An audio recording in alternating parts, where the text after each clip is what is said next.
Hello and welcome to tutorial number 10. This is the second tutorial in using or manipulating class data. In this one, we're going to do something different. We're going to take that information we looked at in tutorial number 9 and we're going to export it as an Excel spreadsheet. There are a few reasons you might want to do this. One is that you can save it to your desktop. You can take that information and transfer it into a different platform or system. But also, and this can be useful, you can actually start to filter the information in the spreadsheet, which can give you different views of your students' performance. So let's have a look and see what we can do. So we're going back to our login page as Alberto Cotathon. We log in and we need to go into class 2, class 2A. Here we go. And remember last time we looked at the student data. Here it is. We're in the class data area just here. But if you look up just here in the top right corner, you've got a very little link and button here. You click down and it's got a number of things that you can do. It's always worth exploring this. But the first thing we're going to look at, or what we're going to look at now, is create a report. So we click on this. Now we get a drop-down box. Okay, so the first thing we have to do is select a report type. And I can do, the summaries are the easiest. And the two that I use most would be class summary and assignment summary. We've only done one assignment so far in these tutorials, so it's not worth doing. But if you've done 10 assignments or a lot of assignments, then you might want to export this and then break down the data or save it somewhere else. Okay, we're going to look at class summary, which covers all the stuff that your learners have done, your students have done, not just the assignments. Okay, so I'm going to click on class summary. Now I have to choose a date range, and I can have it from the beginning. That's the default. So this is from the moment your students start using this. Or if I want to look at their performance individually across a term, I can select a custom date range. So I could do it from August 23 to December 23. Okay, and I could just look at the first term.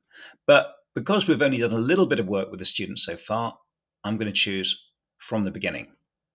I then submit this, okay, and I get a download. It comes as a download, okay, and it's come up on my other screen, so I'll drag it across, and here we are.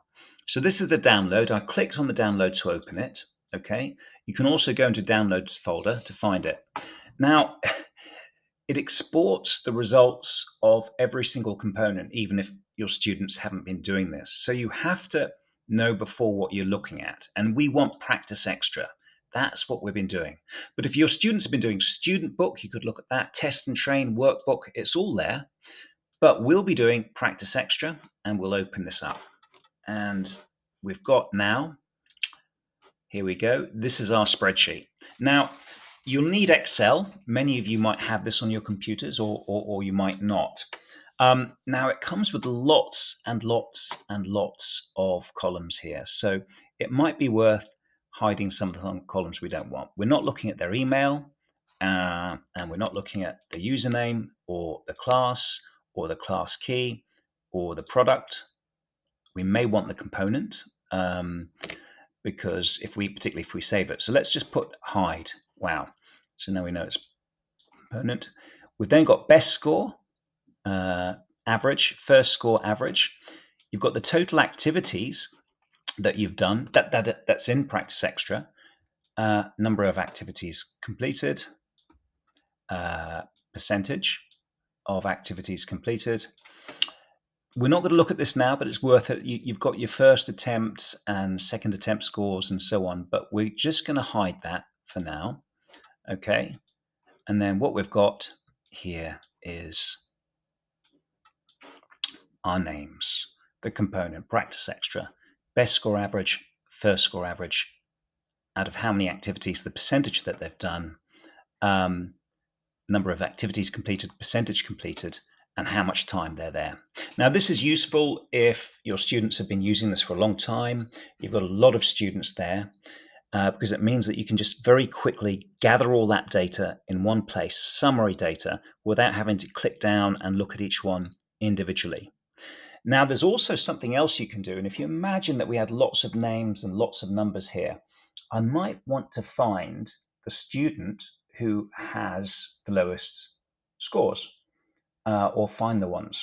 So I might look at best score average.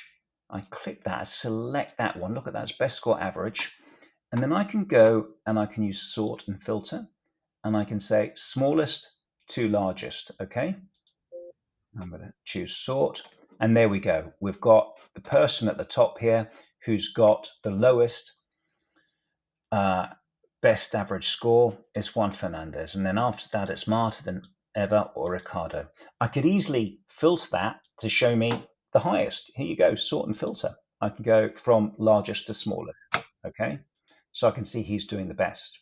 And I can do that filter across all activities, all these sections. So I can look at the number of activities completed. And look, I'm going to go from sort and filter and smallest to largest.